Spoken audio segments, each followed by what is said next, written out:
Hello and welcome to my podcast law with Ankita. जैसे कि आप जानते हैं, मेरा नाम अंकिता अग्रवाल है and I am company secretary by profession and teacher bye passion.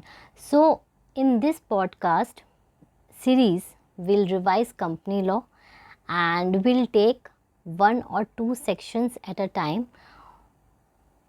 Firstly, we'll begin with part B of company law, that is directors. But podcast का purpose क्या है? पॉडकास्ट का पर्पस ये है कि आपका टाइम बचे, एग्ज़ाम्स जस्ट आने वाले हैं और आपको करने हैं बहुत सारे sections revise.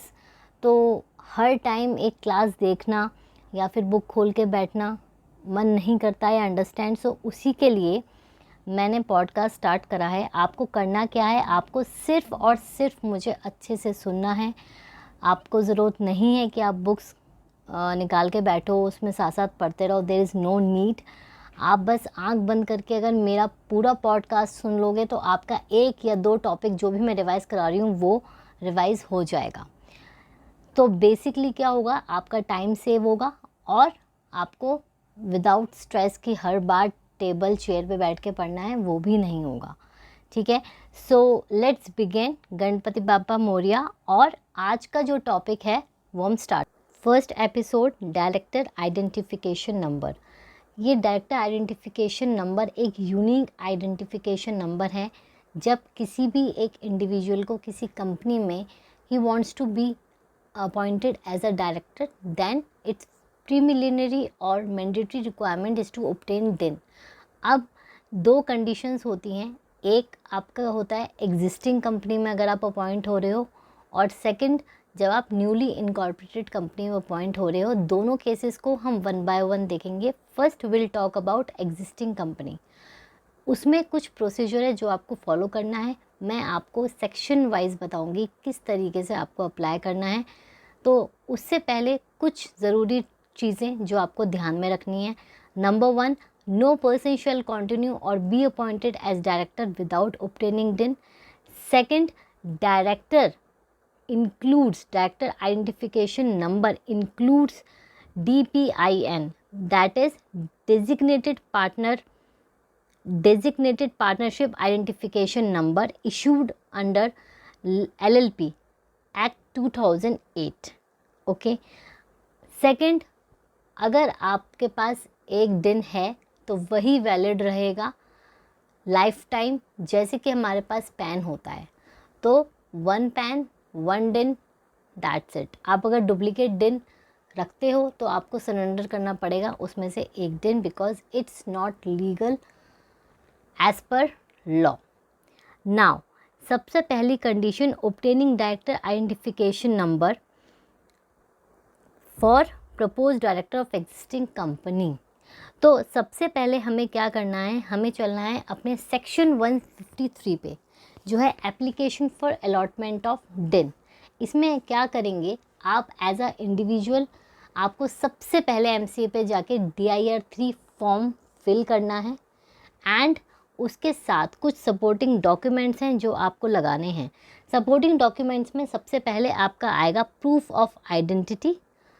Proof of identity में दो कंडीशंस हैं फर्दर। अगर आप इंडियन नेशनल हो तो उसमें आपका क्या चलेगा, पैन तो मैंडेटरी है। And second, proof of identity में आप कुछ भी दे सकते हो, voter identity voter identity card, passport, driving licence, कुछ भी आप दे सकते हो। अगर आप फॉरेन नेशनल हो तो आपका जो पासपोर्ट है उसकी अटेस्टेड कॉपी जाएगी फॉर प्रूफ ऑफ आइडेंटिटी। ठीक है, और proof of father's name is not required in case of foreign nationals, and case of a person does not have a last name, then his or her father's or grandfather's name shall be mentioned in the last name along with the declaration in the form number DIR 3A. Basically मैं इसको repeat करूँगी फटाफट। सबसे पहले जब आप डिन obtain करने जाओगे तो दो कंडीशंस हैं। इंडियन नेशनल हो तो आपको क्या रिक्वायर्ड है, आपको चाहिए पैन एंड कोई भी आइडेंटिटी प्रूफ, जिसमें कि आपका वोटर आईडी हो सकती है, आधार कार्ड हो सकता है, ड्राइविंग लाइसेंस हो सकता है, पासपोर्ट हो सकता है। दूसरी तरफ अगर आप फॉरेन नेशनल हो तो फॉरेन नेशनल में आपको पासपोर्ट की ड्यूली अटेस्टेड कॉपी चाहिए और अगर आपका सरनेम नहीं है तो आप अपने फादर ग्रैंडफादर का जो लास्ट नेम है वो यूज़ कर सकते हो और उसकी डिक्लेरेशन दे सकते हो इन फॉर्म DIR-3A। ओके, अब अदर जो डॉक्यूमेंट्स हैं वो क्या हैं? सबसे पहले तो proof of residence of applicant.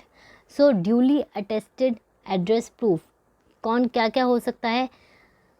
देखो, bank statement, electricity bill, telephone bill, mobile bill shall be attached and should be in the name of applicant only. ऐसा नहीं है कि आपके फादर के नाम पर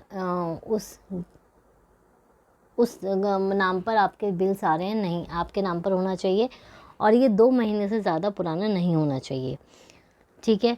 और in case of proofs which are in languages other than Hindi English, the proof should be translated in Hindi English। तो बेसिकली अगर आपके पास ये प्रूफ्स किसी और लैंग्वेज में है तो हिंदी या इंग्लिश में आपको उनको ट्रांसलेट करना है। एक फ़ोटोग्राफ चाहिए जो JPEG फॉर्मेट में होनी चाहिए। Board resolution proposing his appointment as director in existing company. जब आप डायरेक्टर अपॉइंट होगे तो उसके लिए BR पास हुआ होगा, उसकी कॉपी लगेगी। एंड सिग्नेचर आपके duly verified and digital signature आपके होने ज़रूरी हैं as per section 155।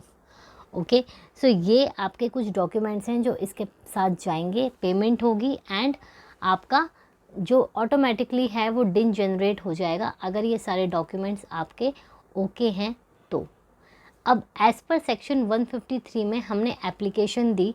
Now in section 154 हमें वहाँ से अलॉट किया जाएगा डिन। तो central government will allot DIN to applicant within 1 month. कितने मंथ में? 1 मंथ में आपको जो है अलॉटमेंट आपकी मिल जाएगी डिन की। And power delegated to RD at Noida. इसमें जो है आपका जो पावर जो डेलीगेट की गई है वो है रीजनल डायरेक्टर नोएडा में। तो उस तरीके से आपका जो है दिन कंप्लीट हो जाएगा। Now if there is any defect in application, अब हमने एक चीज़ देखी कि हमें अलॉट हो गया डिन, लेकिन दूसरी चीज़ ये भी तो हो सकती है कि कुछ उसमें डिफ़ॉल्ट आया है, कोई डिफेक्ट है, तो 15 डेज़ के अंदर अंदर रीसबमिट करनी है आपको एप्लीकेशन, ठीक है। और अगर जैसे कि वहाँ से इशू आया, आपने रीसबमिट करा और उसके बाद भी वो रेक्टिफाई नहीं हुआ तो आपकी जो एप्लीकेशन है वो रिजेक्ट कर दी जाएगी, फ़ीस कैंसिल हो जाएगी, मतलब फोरफीट हो जाएगी, आपको वापस नहीं मिलेगी, ठीक है। इसके डिफरेंट रीजंस हैं एंड रिजेक्शन के। ऑब्वियसली अगर आपका किसी डॉक्यूमेंट में फॉल्ट है, कुछ आपका कहीं से डॉक्यूमेंट्स कंप्लीट नहीं है या फॉर्जरी करी हुई है आपने डॉक्यूमेंट्स की, या आपने पहले से कोई डिन ले रखा है, तो उस केसेस में आपकी जो एप्लीकेशन है वो रिजेक्ट हो जाएगी। Okay, now as per section 156 obligation of a director to inform DIN to the company. Obviously जब हमने डॉक्यूमेंट्स लगाए थे तो हमने बोर्ड रेजोल्यूशन की कॉपी दी थी। अब जब एज अ डायरेक्टर आपके पास डिन आ चुका है तो आपको उसको इंटीमेट करना है, मतलब इन्फॉर्म करना है टू द कंपनी जिसमें भी आप डायरेक्टर हो। तो with in 1 month of the receipt of the डिन, जिस दिन आपको डिन अलॉट होगा उसके 1 महीने के अंदर अंदर you have to inform all the companies in which you supposed to be a director in supposed to be appointed as a director, तो आप उन सबको इन्फॉर्म कर दोगे। Now as per section 157 company जो है, जिस कंपनी में आप डायरेक्टर बने हो, वो उसकी इन्फॉर्मेशन आगे ROC को देगी with in 15 days of receipt under section 156। तो बेसिकली अगर हम इसकी टाइमलाइन पढ़ें तो हमने सबसे पहले अलॉटमेंट के लिए एप्लीकेशन डाली इन सेक्शन 153, तो उसके 1 महीने के अंदर अंदर आपको अलॉट कर दिया जाएगा डिन एज़ पर सेक्शन 154। अगर कोई फॉल्ट नहीं है तो, अगर कोई डिफेक्ट देखा जाता है तो डिफेक्ट के को रेक्टिफाई करने की और रीसबमिट करने की एप्लीकेशन के लिए आपके पास टाइम है 15 डेज़ का। उसके बाद आपको जिस दिन अलॉट हुआ डिन उसके 1 महीने के अंदर अंदर you have to inform all the companies and then company next 15 days में ROC को इंटीमेट करेगी आपके डिन के लिए। ठीक है। अगर कोई भी टाइप का यहाँ पे फेलियर होता है तो there is a penalty of ₹25,000 and 100 per day as a default continues on company as well as officer. And maximum जो है आपका पेनल्टी वो है 1 लाख। तो 25,000 to 1 लाख आपकी पेनल्टी लग सकती है और 100 रुपये हर दिन कंटिन्यू हो सकता है जब तक आपका डिफ़ॉल्ट कंटिन्यू होगा तो। अब नेक्स्ट हमारा एक रूल है, rule 12, intimation of changes in particulars in DIN application. जो डिन एप्लीकेशन आपने DIR-3 फॉर्म में फिल करी थी, जो पर्टिकुलर्स फिल करे थे, अगर उसमें कुछ चेंजेस होते हैं तो आपको within 30 days of such change, जब भी चेंज अकर हुआ, लाइक आपका एड्रेस चेंज हो गया, तो जब आपका एड्रेस चेंज हुआ है उसके 30 दिन के अंदर अंदर, 30 डेज़ के अंदर अंदर you have to inform, you have to intimate your changes to MCA in form DIR-6। किस फॉर्म में? इन DIR-6। अब CG जो है अगर वो सेटिस्फाई हुआ सारे प्रूफ्स एंड डॉक्यूमेंट्स को देखकर, तो वो एप्लीकेंट को इन्फॉर्म कर देगा और जो सारे चेंजेस हैं वो आपके अपडेट हो जाएंगे।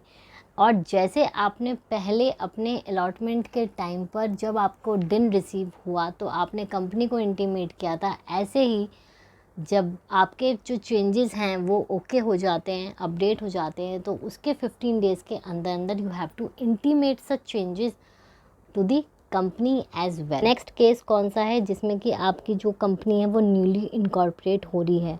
तो उस केस में क्या होता है, any person not having approved डिन, जिसके पास डिन नहीं है और वो प्रपोज हो रहा है to become a first director of a new company, तो उसको एप्लीकेशन फिल करनी है इन फॉर्म स्पाइस प्लस, ठीक है, फॉर अलॉटमेंट ऑफ डिन, जो आपका INC 32 है।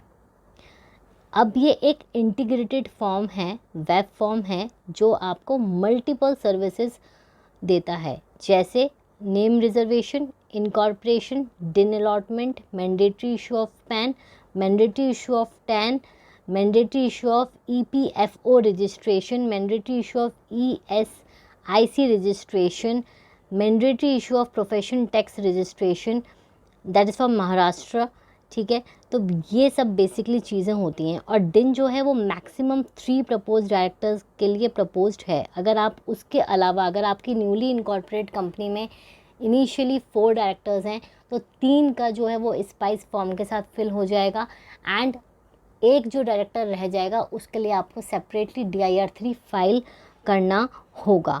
तो ये जो पूरा प्रोसीजर है इनकॉर्पोरेशन का, वो तो जब मैं आपका पार्ट A स्टार्ट करूँगी उसमें आपको पूरा फुल फ्लैश समझाऊँगी, बट इसमें जो डिन में जो आपका ये छोटा सा पार्ट था वो मैंने आपको समझा दिया है। आई होप आपको इसके साथ डिन पूरा अच्छे से समझ में आया होगा। So please do like, share, subscribe and stay tuned for the next episode. Till then, bye bye, take care.